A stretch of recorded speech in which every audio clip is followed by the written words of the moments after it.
messieurs, bonjour. Comme vous l'avez vu, c'était le plus souvent, c'était des marques qui sont venues vous parler aujourd'hui. Je vais prendre un petit peu la défense un peu du consommateur.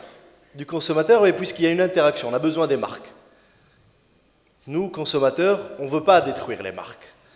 Mais ceci nous permet un peu de comprendre ce qui va se passer dans l'avenir. Pour cela, je vais commencer avec le passé. Durant les années 80, avant l'apparition d'Internet, Internet au Maroc est apparu en 1997. J'ai eu la chance, ici même, au Sheraton, d'avoir la première connexion Internet. C'était à 100 dirhams pour la première heure de connexion. On était sur un navigateur qui s'appelait Netscape Navigator. C'était le grand wow de découvrir le premier site que j'avais eu l'occasion de visiter. C'était celui de la CIA et de la NASA. À cette époque-là, le consommateur, c'était quoi? La relation marque-consommateur, elle était très simple. La marque décidait de quelque chose, le consommateur achetait ou n'achetait pas. C'était une relation top-down. Ça veut dire que les marques avaient le plein pouvoir. Le plein pouvoir aidé le plus souvent par un État, par un gouvernement, par des gouvernements qui n'avaient pas la capacité ni la latitude de légiférer et de pousser les marques à une réelle concurrence. Puis après, ce qui s'est passé, c'est la création d'Internet. 2006-2007, je décide, et c'est là où je me retrouve dans le digital, je décide de créer un blog pour parler. À l'époque, il n'y avait pas encore les réseaux sociaux, ou plutôt, il n'avait pas encore de force au niveau marocain. Donc pour parler, il fallait avoir un site. Et là, on parle du web 1.0, c'était le web classique, ça veut dire qu'il y avait un site web, vous avez de l'information dedans, vous pouviez interagir uniquement en laissant un commentaire ou au moins envoyer une lettre ou plutôt un mail au rédacteur du site. C'est un peu les sites classiques comme on voit maroc.ma et les sites officiels, aussi ceux des banques. Puis après, on est passé au web 2.0. Vous imaginez bien que Facebook ou Twitter, sans les usagers, c'est vide. C'est nous qui créons le contenu. Et là, on a commencé à prendre un peu le pouvoir. Hein. Les consommateurs ont commencé à prendre le pouvoir un tout petit peu. Et c'est là où moi, j'ai une relation assez spécifique, parce que et j'ai pu lancer dès la première disons, apparition réelle de la force de Facebook, j'ai lancé une journée que j'ai appelée la journée sans portable. Cette journée sans portable, c'était parce qu'il y avait une étude qui était annoncée, qui montrait que le prix des opérateurs télécoms au Maroc était le plus élevé dans toute la zone arabe. Et ça, c'était hallucinant, puisque le Maroc était quand même très avancé en matière d'acquisition de technologies et autres. Et donc, ce qui s'est fait, c'est que j'ai voulu lancer une alerte envers les marques. Le but, ce n'était pas de détruire les marques, encore une fois. C'est une relation qui était quand même très saine, mais c'était de les faire sortir de leur zone de confort. Et c'est le plus souvent aujourd'hui, ce qui se passe sur Internet, c'est que c'est le vrai et l'unique moyen capable de pouvoir faire sortir les marques de leur confort pour pouvoir produire des produits, des services de meilleure qualité et plus accessibles. Alors, la journée sans portable, elle avait 3 buts. Premier, vous savez, on avait un opérateur historique, d'ailleurs que je vais citer. On avait un opérateur historique qui était quasi un mastodonte de l'économie. C'était la plus grande valorisation boursière au niveau de la bourse de Casablanca. C'est-à-dire que c'était la boîte qui valait le plus cher parce que déjà elle était très très rentable. Et donc pour pouvoir faire bouger le fauteuil du PDG de cette marque-là, il fallait se réveiller très tôt. Et heureusement Internet était là, j'ai créé cette journée-là. Et c'était très simple, c'était l'unique arme du consommateur, c'était sa poche. Et donc, il fallait qu'il montre à ces marques-là qu'il était capable de décider, qu'il était présent et qu'il était là, et qu'il fallait qu'on le prenne en considération. Donc, c'était le but de faire bouger tout ce beau monde-là, en disant, voilà, on va boycotter le smartphone ou le téléphone pendant une journée. En fait, j'avais décidé que ce soit un dimanche, parce que je savais que personne ne pouvait réellement boycotter les opérateurs télécoms. Mais ça a fait un buzz extraordinaire à l'époque. C'était Al Jazeera, Al Arabiya, Le Monde, Libération, tout le monde en parlait. Et c'est même passé sur M6. Et donc, ça a généré aujourd'hui, en grande partie, parce qu'il y a un consommateur averti qu'on est aujourd'hui dans une période où le Maroc a le prix de la data et de la communication, l'un des prix les plus bas au niveau de la zone Maghreb et aussi au niveau de toute la zone africaine. Donc le pouvoir n'était plus au niveau des marques uniquement, mais c'est en partie au niveau du consommateur. Et ce qui s'est passé l'année dernière était juste extraordinaire. C'était l'un des signaux qu'on n'avait pas voulu entendre, parce que tout le monde était dans le confort, les grandes entreprises qui avaient un certain nombre, disons, de monopoles ou d'oligopoles au niveau du marché, ne voulaient pas entendre les cris qui venaient à droite et à gauche des consommateurs. Ce Web 2.0 a permis pour la première fois un contact assez direct avec les consommateurs et de manière continue dans le temps. Je parle de ce contact-là parce qu'il est vital. Et ça, je pars du passé pour partir vers le futur. Aujourd'hui, on le voit, les monopoles ne sont pas du tout appréciés, on ne les aime pas. Et les consommateurs le feront savoir, d'une manière ou d'une autre. Internet est un outil qui permet de créer un effet de masse très intéressant. Peut-être qu'au niveau du boycott, ça n'aurait pas pu marcher au niveau économique, mais sur le plan image même des marques qui ont perdu des années à le créer, et donc elles avaient perdu un patrimoine d'image qui était quand même très important. Ce qui se passe aujourd'hui, c'est que dans nos smartphones, dans nos poches, nous avons un outil extraordinaire. Un outil auquel on fait plus confiance que peut-être nos amis, nos frères. Par exemple, pour savoir connaître mon trajet pour arriver ici, j'ai demandé à Waze, à Google Maps, et je suis sûr que personnellement, j'avais plus confiance en cette personne, en n'importe qui dans la rue qui allait m'indiquer le trajet à suivre. Cet outil rassemble énormément de data concernant nos comportements. Et ce que les marques aujourd'hui devront comprendre, c'est que le chemin, la route, l'autoroute est déjà prise. On est aujourd'hui dans l'autoroute de l'information, et c'est qu'il faut s'adapter, il faut surtout être proche du consommateur. Cette proximité du consommateur va résoudre énormément de problèmes. Et je vais vous donner un exemple très caractéristique de cette proximité avec le consommateur, qui est celle du Kindle. Le Kindle, c'est un livre électronique de Amazon. Imaginez aujourd'hui que vous êtes en train de lire un livre sur la liseuse de Amazon, et en même temps, cette liseuse récupère les informations.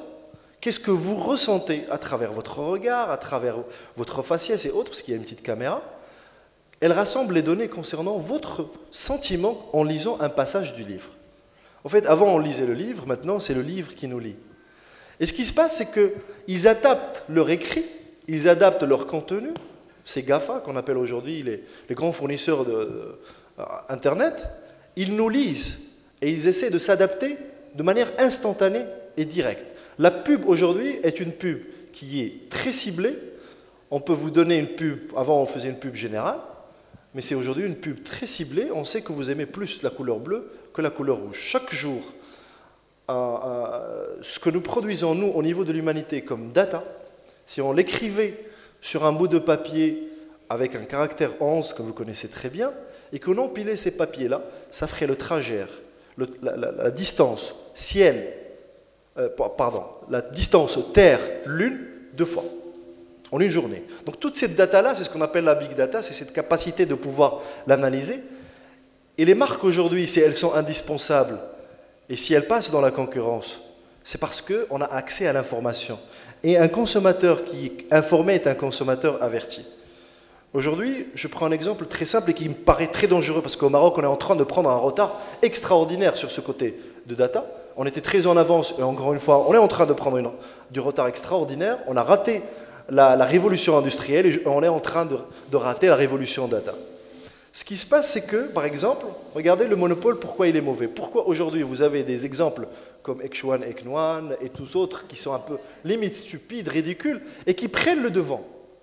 Pourquoi? Parce que nous avons en face des opérateurs culturels qui sont la télé, la radio, qui ne sont pas capables de produire du contenu de très grande qualité.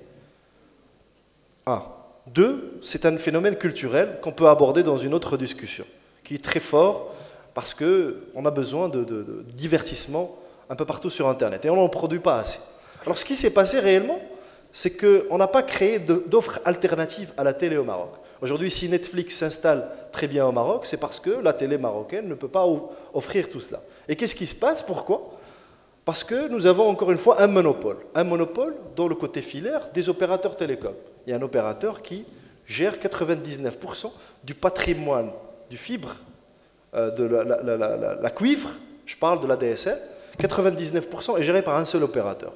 Aujourd'hui, quand on va en France, on trouve l'offre triple play, double play, qu'est-ce que c'est? On a accès à Internet, on a accès au téléphone gratuit, on a aussi surtout accès à des chaînes. Imaginez que si on avait assez de concurrence dans ce secteur-là, ce que l'État a raté d'une manière considérable, et il le rate aussi dans d'autres secteurs, je parlerai peut-être du secteur financier, du secteur de l'assurance et autres, qui fait que nous prenons énormément de retard. Et tout ça va bloquer dans pas longtemps, et on le voit aujourd'hui au niveau de l'économie nationale, qui peine à bouger. Regardez, on est quasiment en décroissance. Un Maroc comme celui d'aujourd'hui doit avoir un niveau de croissance de 5% au minimum.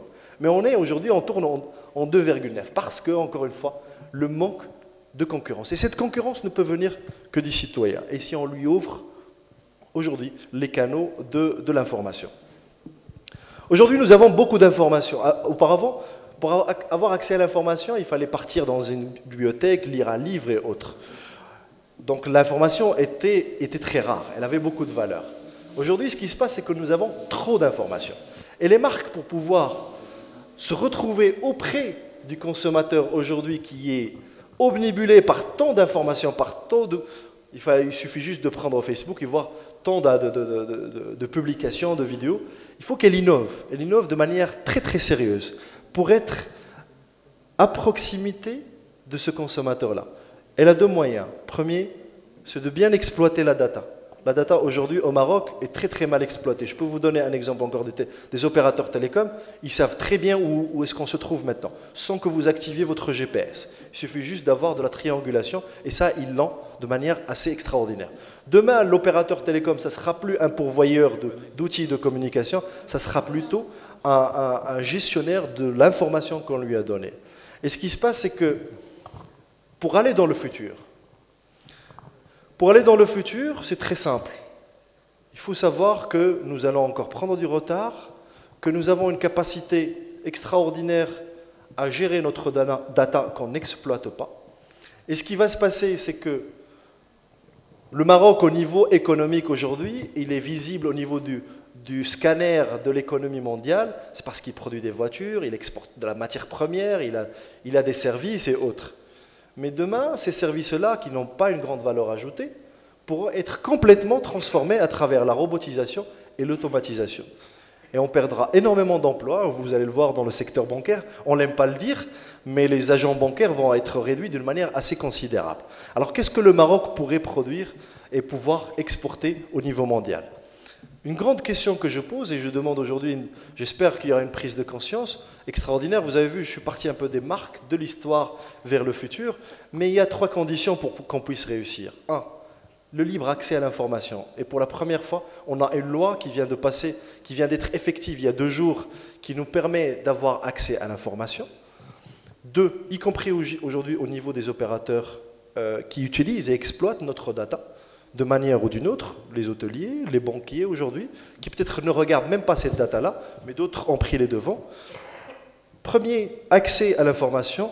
Deux, c'est d'avoir des règles prudentielles en matière de concurrence, parce qu'il y aura une surexploitation de cette data-là. Je peux vous donner l'exemple très simple. Facebook a la capacité de savoir quand est-ce que vous allez vous marier, ou est-ce que vous venez d'avoir un enfant, et il peut vous proposer des pubs qui correspondent exactement à ce qui correspond à votre attente. Et troisième chose, elle doit être humaine. Comme vous l'avez vu, le côté culturel. Aujourd'hui, on apprend plein de choses à nos enfants dans les écoles et autres, parce que je crois que les adultes, on est un peu conscients de la chose, mais on apprend très mal aux enfants aujourd'hui comment se comporter avec le digital. C'est comme ça que demain, on va pouvoir créer une vraie société de consommation où les marques qui sont en concurrence, qui sont proches des usagers, vont pouvoir évoluer. Celles qui sont incapables de le faire vont aussi disparaître.